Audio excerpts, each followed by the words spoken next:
नमो नमो बच्चों। आज कक्षा छठी की पुस्तक संस्कृत भारती भाग 1 से पाठवाटिका में आए संस्कृत वाक्यों को शब्दार्थ के साथ समझाया जाएगा। पाठ है वाटिका। वाटिका शब्द का अर्थ होता है बागीचा। यहाँ बड़ा ही सुंदर एक बागीचा का चित्र है और चित्र के आधार पर ही इस पाठ के में संस्कृत के वाक्य है जिसे हमें हिंदी अनुवाद करके समझते हैं। इयम एका वाटिका अस्ति, यह एक बागीचा है। अत्र सुरभितानि पुष्पाणि सन्ति, यह सुगंधित फूल है, यानी यहाँ अनेक सुगंधित फूल हैं। सुंदरा खगा च कुजंती, और यहाँ जो है इस बागीचा में अनेक सुंदर पक्षी कूज रहे हैं।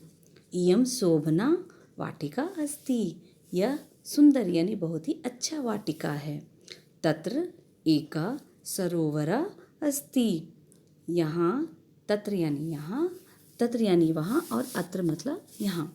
वहाँ एक सरोवर है यानी वाटिका में एक सरोवर है। तत्र एकम श्वेतम कमलम विकसति, वहाँ यानी वाटिका में एक सफ़ेद सुंदर मतलब सफ़ेद कमल खिला है। चंचला मीना तरंती, चंचल मीना यानी अनेक चंचल मछलियाँ तैर रहे हैं। कहाँ तैर रहे हैं? तो वाटिका के तालाब में तैर रहे हैं।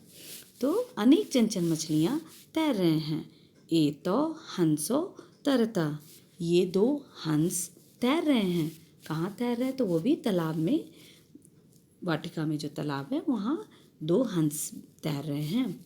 तत्र के कुर्दंती, वहाँ कौन कूद रहे हैं? तत्र मंडूका कुर्दंती, वहाँ अनेक मेंढक कूद रहे हैं। तो वाटिका में अनेक मेंढक, जो तालाब है सरोवर है वहाँ अनेक मेंढक पानी में कूद रहे हैं।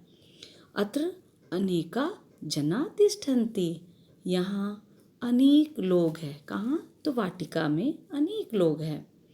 स का, वह कौन? स विनोद कुमारा अस्ति, वह विनोद कुमार है।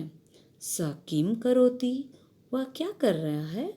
स भ्रमति, वह घूम रहा है। यानी वाटिका में प्रातःकाल में लोग टहलते हैं, भ्रमण करते हैं, इसलिए लोग वहाँ में घूम रहे हैं।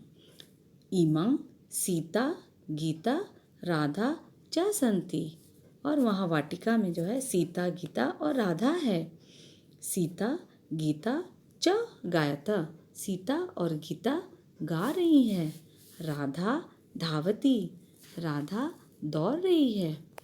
अत्र इमो बालको किम कुरुता, अत्र यानी यहाँ, ये इमो ये दो बालको दो बालक, किम यानी क्या, क्या कर रहे हैं? अत्र इमो बालको खेलता, यहाँ ये दो बालक खेल रहे हैं। ते मित्रे स्तः, ये दोनों मित्र हैं। इयम वाटिका मनोहरा अस्ति, यह वाटिका मनोहर है यानी मन को सुंदर लगने वाली है। मनोहर है यानी बहुत ही सुंदर है। तो आशा है बच्चों इस वाटिका पाठ के में जो वाक्य लिखे गए हैं उसका आप अच्छी तरह से इसका पाठ को समझ गए होंगे। हिंदी में सारे पाठ के प्रत्येक वाक्य को, और शब्द बहुत ही आसान शब्द है और उसका संस्कृत में उसका हिंदी अर्थ आप समझ गए होंगे। धन्यवाद।